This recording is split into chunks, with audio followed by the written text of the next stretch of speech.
O campeonato já teve 36, ele ficou praticamente 50% do tempo na liderança. E jogou bem com o Kudê, muito bem, e a partir de algum momento, de certo momento, com o Abel Braga. E naquele período ali, no meio, na troca do treinador, o Inter se perdeu, mas conseguiu se recuperar, o que é louvável. Então o Inter está no lugar dele.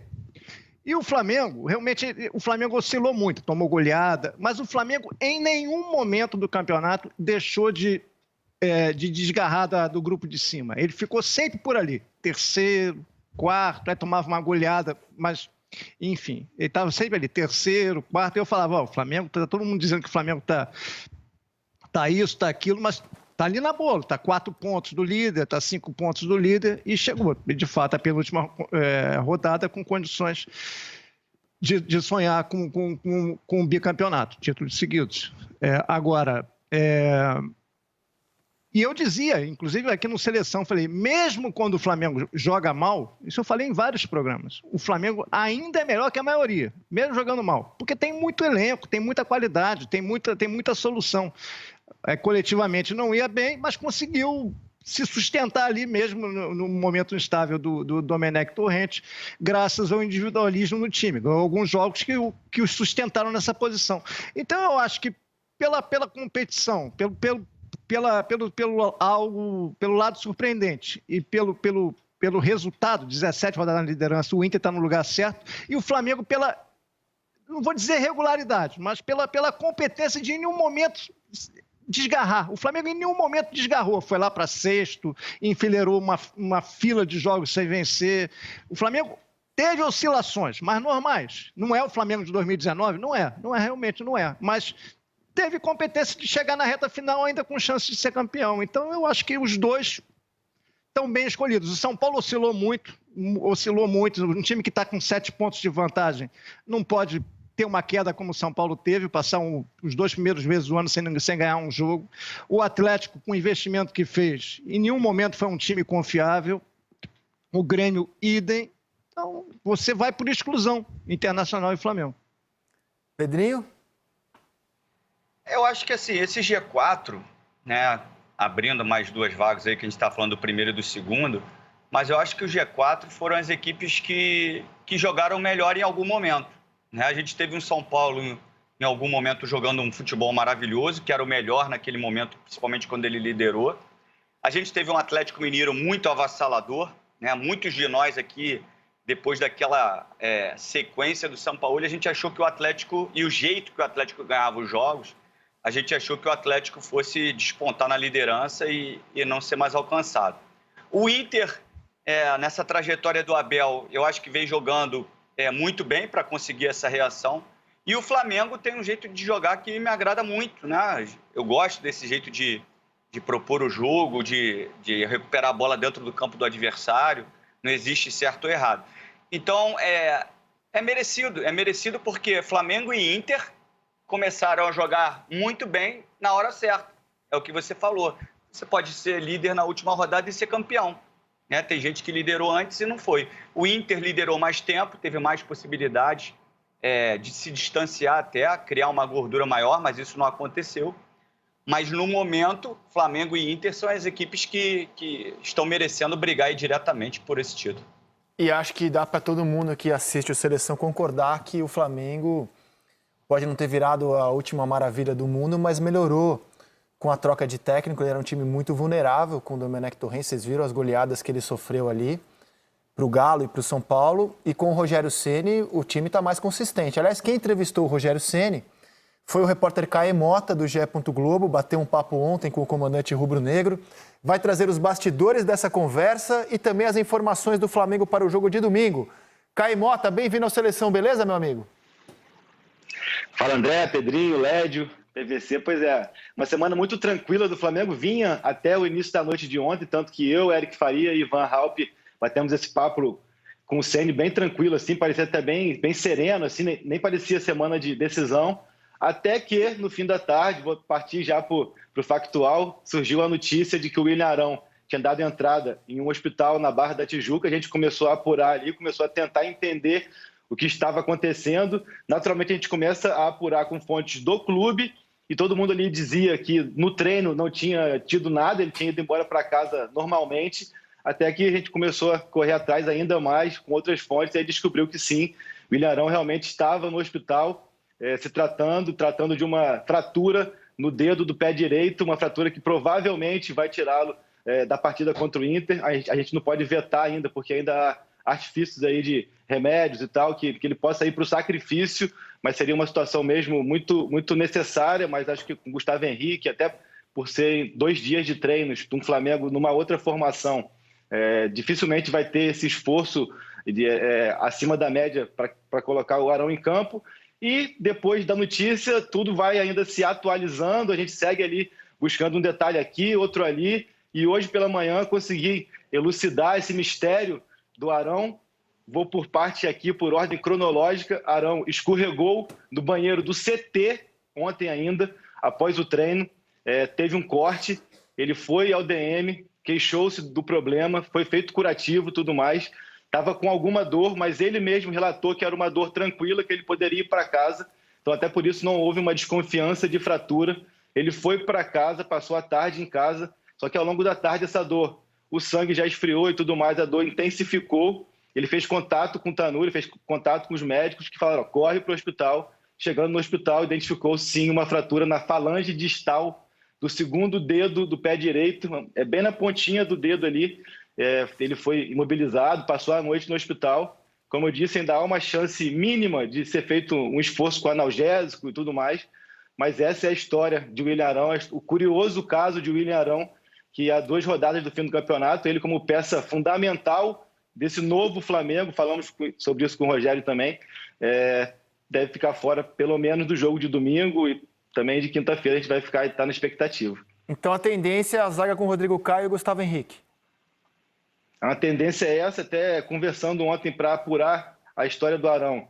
Me falaram que era até uma coisa que o Rogério pensava, mas nesse sentido, colocando o Gustavo e avançando o Arão sem o Diego, ou de início, ou mais no decorrer do jogo, pelo Inter ser um time que tem uma bola aérea muito forte, o time que mais fez gols de bola aérea no campeonato, era uma opção. Então, acho que para início, para defesa, muda pouco, mas para esse decorrer da partida, e até pelo recurso do Arão, tanto na bola aérea quanto na saída de jogo, é o grande impacto. Até o Pedrinho, o Lédio e o PVC podem falar melhor sobre isso, mas essa é a situação do Flamengo no momento. Pode sim forçar, repito, botar ali um analgésico, ficaria aquele dedo ali quase que sem sensibilidade, ele iria para o jogo, mas há toda uma precaução.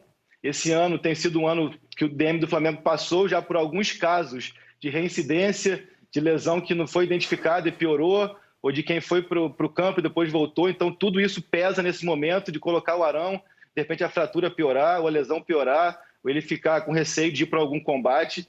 Tudo vai ser debatido, discutido. O Arão por ele, obviamente, vai para o pau, vai para o jogo, mas não é simples a situação. A tendência é mesmo que seja Rodrigo e Gustavo. Que coisa, cara, perder uma decisão de Campeonato Brasileiro por algo aparentemente tão bobo André. assim. Fala, Pedrinho. Não, só pegar o gancho do Caê e contar um episódio que aconteceu comigo com relação ao dedo e anestesiar. Que não foi uma fratura, mas eu usava a chuteira muito apertada, né? Eu gostava da chuteira muito apertada, com isso me deu aquele sangue pisado na unha. E aí, imagine eu, André, já com um histórico de lesões, chacota para todo lado, ficar fora de jogo por causa de pisão, de sangue pisado na unha, né? E aí, o que eu fazia? Eu treinava durante a semana com uma chuteira maior e no dia do jogo eu anestesiava esse dedão, era o dedão do pé. E aí eu tomava anestesia e aí eu não sentia mais o dedo, e aí eu conseguia jogar. E joguei assim uns 3, 4 jogos até que eu tive que parar realmente, que eu não estava mais aguentando. No caso da fratura, eu não sei se o Arão conseguiria jogar. Né? Você lembra do Canizares? Não.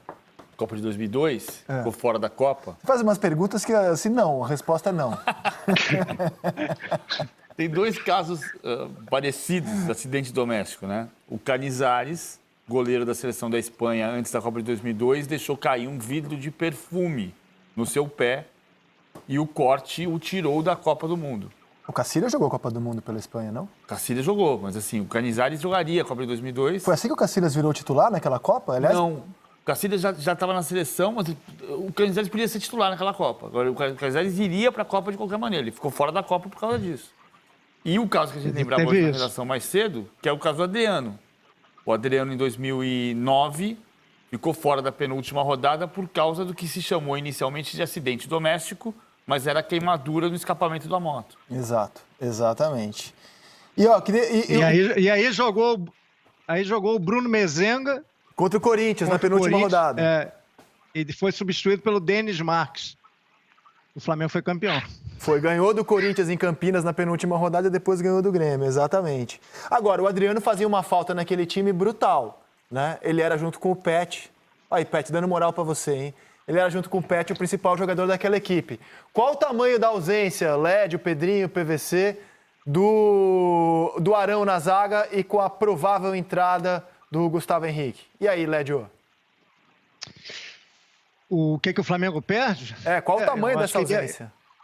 Eu acho que ele ia fazer exatamente isso. Ele ia botar o Gustavo Henrique com o Rodrigo Caio, como disse o Caê, para aumentar a altura do time e avançava o William Arão.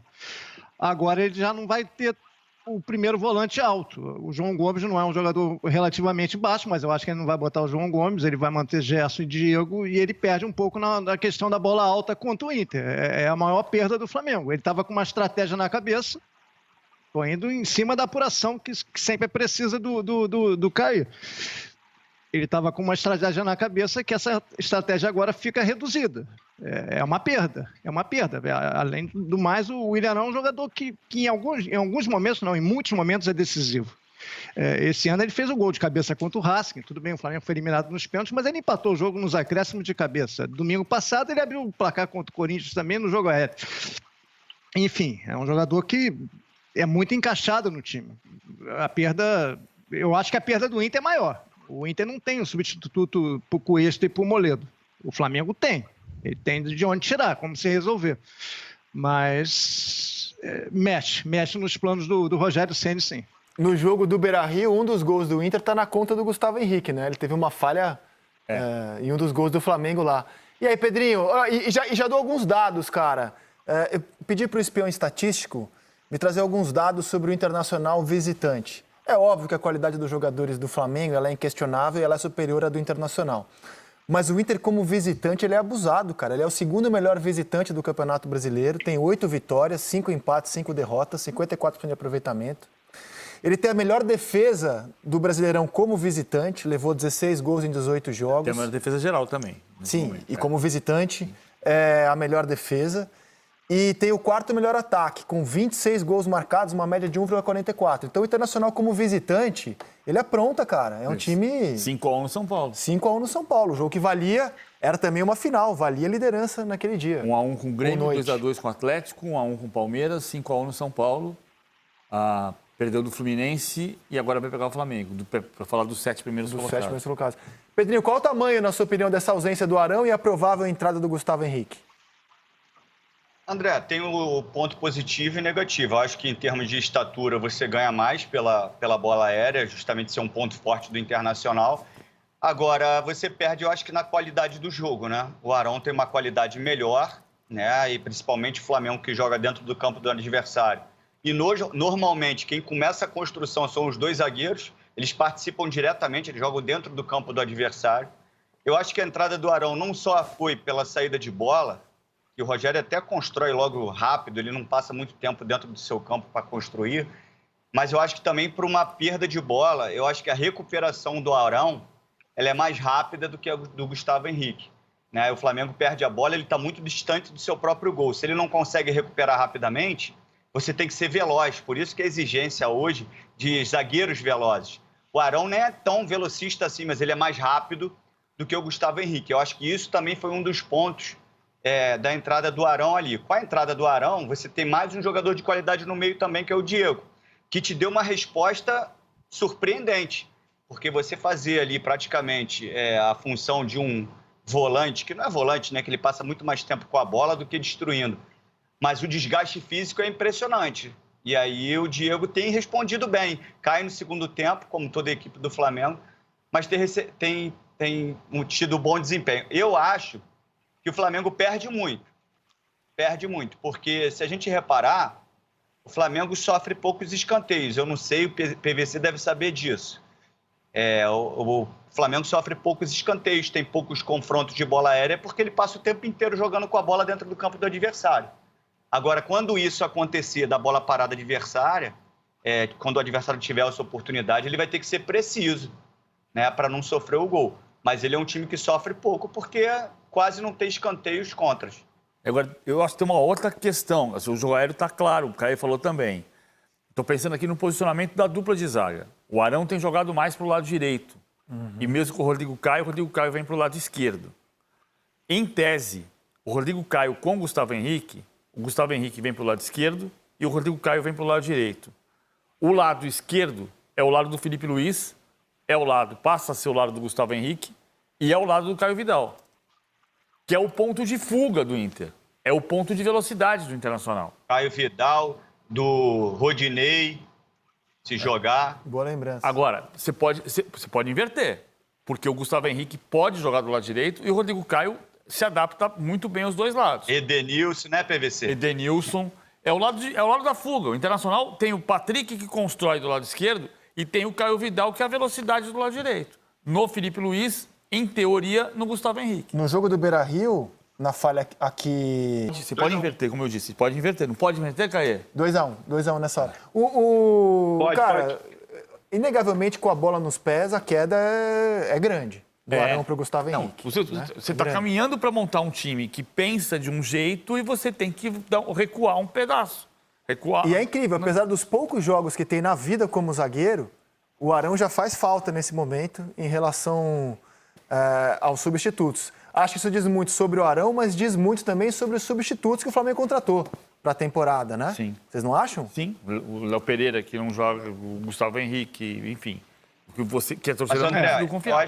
Fala, Pedrinho. Eu acho, rapidinho para dar a palavra para o Lédio, eu acho que a contratação, principalmente do Léo Pereira, não foi errada, não. Ele é que precisa dar uma resposta, entendeu? O Léo Pereira estava jogando muito bem no Atlético Paranaense. O Gustavo também estava bem no Santos. Exatamente. Eu acho que a resposta aí é individual. Eu acho que o Flamengo não fez errado no mercado, não foi de forma errada, não. São jogadores... O Léo Canhoto, zagueiro canhoto já é difícil. Vinha do Pablo Mari. Pablo Mari saiu. O Léo participava bem da construção ali. Não teve uma resposta que todos esperavam, saiu. Gustavo Henrique, que foi bem no Santos, também não respondeu à altura. A contratação, eu acho que foi dentro de uma lógica. O problema foi a resposta dos atletas que não aconteceu. Não, a época foi tratado de forma unânime, que o Flamengo estava trazendo dois dos principais jogadores do futebol brasileiro internamente. É que realmente, né, se você olhar o desempenho deles, eles não corresponderam. Inclusive, o Léo Pereira era sonho de consumo do Jorge Jesus. Ele queria de qualquer jeito, só um detalhe, André. Só um detalhe, o Léo, principalmente, ele pode ter sido sacrificado pela mudança de modelo de jogo, tá? Eu já falei isso aqui algumas vezes. No Pablo Mari, a gente só viu as qualidades do Pablo Mari, porque o Flamengo jogava o tempo inteiro dentro do campo do adversário. Ele participava só da construção ofensiva e bola aérea. Ele tinha poucos confrontos de mano a mano, porque o Flamengo não ficava exposto. Quando ele teve um confronto, foi com o Pikachu naquele lance do jogo contra o Vasco e com o Dela Cruz na final da Libertadores. Ele sofreu.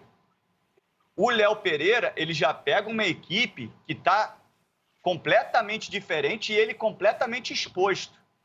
O confronto toda hora. Se ele pega um outro modelo de jogo, de repente agora, tendo uma sequência, o Flamengo mais organizado, jogando dentro do campo do adversário, de repente o desempenho dele vai ser melhor. Lédio Carmona. É por aí. Eu acho que o que vai ditar o jogo